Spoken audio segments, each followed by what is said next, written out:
All right, so we're about ready to show a demonstration of how to use a chain sharpening tool for the chainsaw. Called a rat's tail. Where you go against, you don't pull, you push against the blade.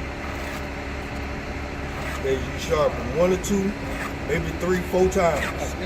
At more, most. And you just move on to the next tooth. Move on to the next tooth, if you can get it.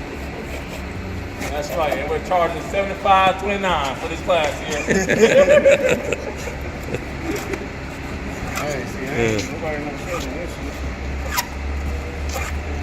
There we go. Yeah, you can sharpen the blades, man. If you got the tools for it, you can definitely sharpen them. And you can kind of see them. We just changed it. I didn't know we could sharpen it. Yep. Hold on, we on camera. He said, And where's that package that they came in? Is that laying around here somewhere?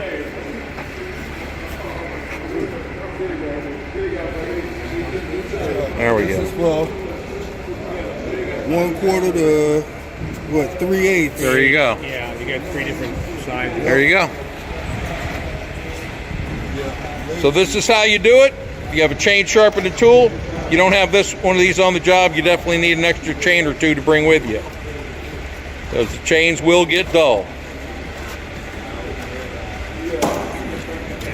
And usually by the second chain, then you got to change the bar, right, Marcus?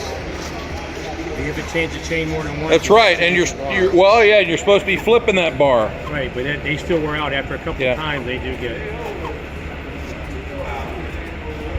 I used to like doing this. Well, at least you like something.